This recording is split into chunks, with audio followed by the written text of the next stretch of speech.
The easy yoke.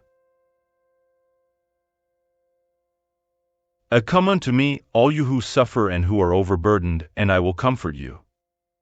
Take my yoke upon you and learn from me that I am gentle and humble of heart, and you will find rest for your souls, for my yoke is easy and my burden is light. Matt 11:28-30. All types of suffering, misery, disappointment, physical pain, loss of loved ones, find their consolation in faith in the future and in trust in God's justice, which Christ came to teach humankind. On the other hand, upon those who expect nothing after this life, or who simply doubt, afflictions bear down with all their weight and no hope comes to soften their bitterness. This is what led Jesus to say, "Come unto me, all you who are weary, and I will comfort you." Nevertheless, Jesus places one condition on the assistance and the happiness he promises to the afflicted. That condition is found in the law that he teaches. His yoke is the observance of that law. However, this yoke is light and the law is gentle, since it imposes love and charity as a duty. The promised consoler. If you love me, keep my commandments. And I will pray to my Father, and he will send you another consoler so that he may remain with you forever, the Spirit of truth, whom the world cannot receive, because it neither sees him nor knows him. But as for you, you will know him because he will remain with you and will be among you.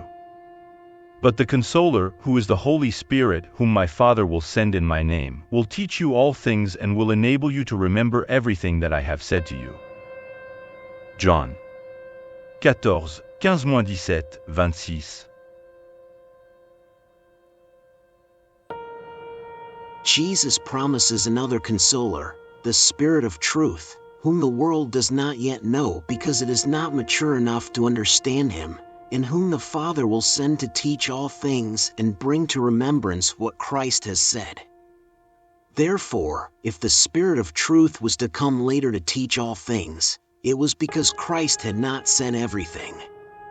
If the Spirit was to come to bring to remembrance of what Christ said, it is because it has been forgotten or poorly understood. Spiritism has come at the stated time to fulfill Christ's promise. The Spirit of truth presides over its establishment. He calls people to observe the law and teaches all things by enabling them to understand what Christ said only in parables. Christ stated, "Let those hear who have ears to hear." Spiritism has come to open eyes and ears because it speaks without figures or allegories. It lifts the veil intentionally left over certain mysteries. It has come, lastly, to bring supreme consolation to the disinherited of the earth and all those who suffer, attributing a just cause and useful purpose to all pain. Christ said, "Blessed are the afflicted, for they shall be comforted." But how can we bless suffering if we do not know why we suffer? Spiritism shows that the cause lies in previous existences and in the destiny of the earth, where people expiate their past.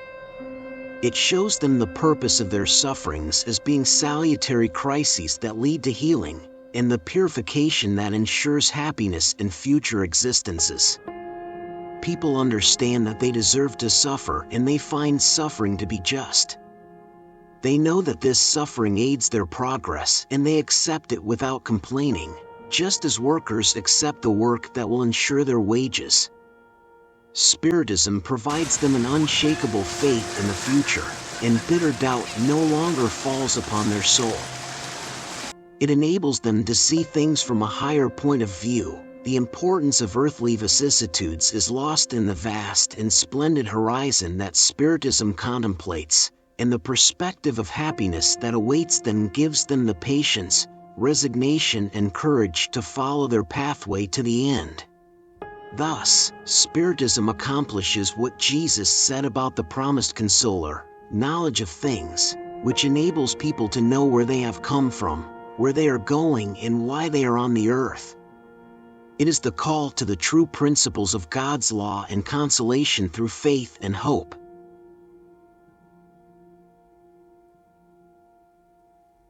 The Spirit's teachings. The coming of the Spirit of truth.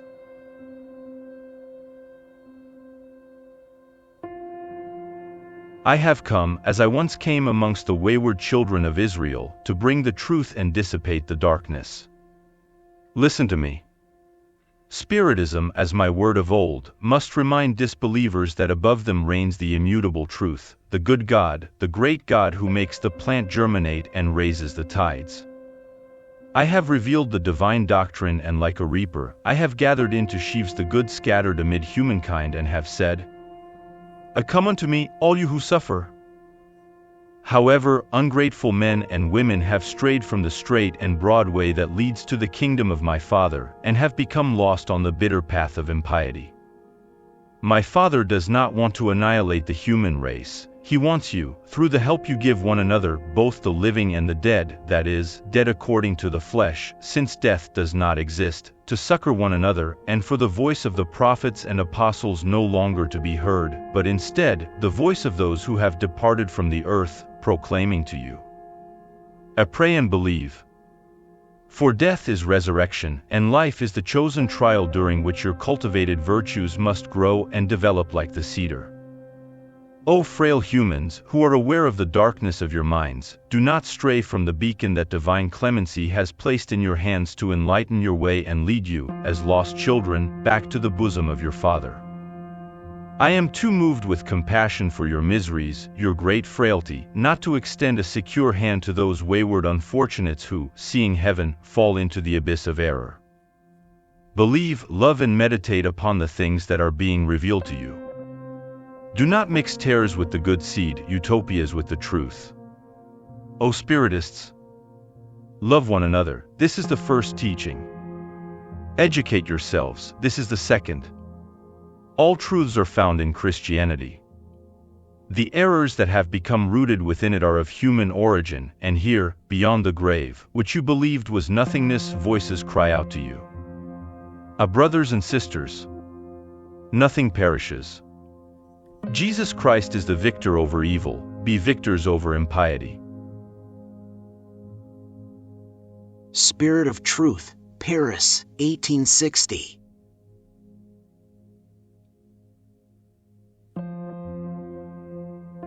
I have come to teach and console the disinherited poor.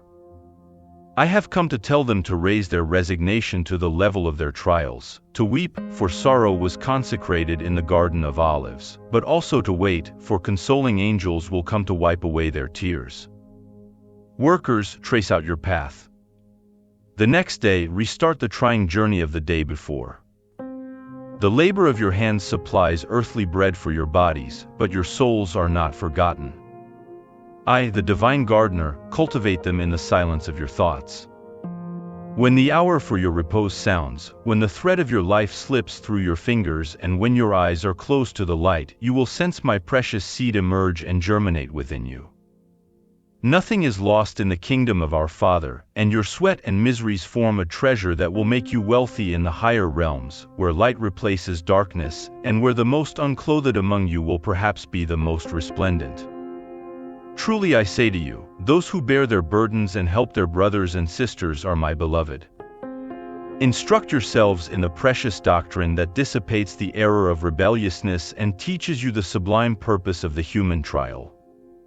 Just as the wind sweeps the dust away, may the breeze of the spirits dissipate your jealousy toward the wealthy of the world, who are often so very miserable because their trials are more perilous than yours.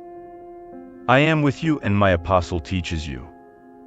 Drink from the living fount of love and prepare yourselves, O captives of life, to someday freely and joyfully launch yourselves into the bosom of the one who created you frail in order to render you perfectible, and who wills for you yourselves to knead your pliable clay so that you may be the artisans of your immortality. Spirit of Truth, Paris, 1861.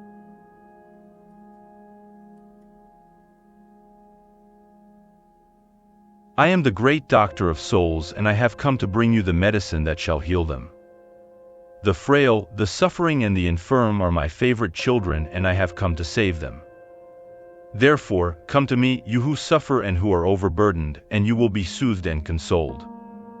Do not look elsewhere for strength and consolation, for the world is unable to provide them. God makes a supreme appeal to your hearts through Spiritism, listen to it. May impiety, deceit, error and disbelief be uprooted from your aching souls. They are the monsters that suck your purest blood and which nearly always wound you mortally. In the future, humble and submissive to your Creator, may you practice His divine law. Love and pray. Be docile before the spirits of the Lord, invoke Him from the depths of your heart, and He will send you His beloved Son to teach you and say these good words. I am here, I have come to you because you have called me. Spirit of Truth, Bordeaux, 1861.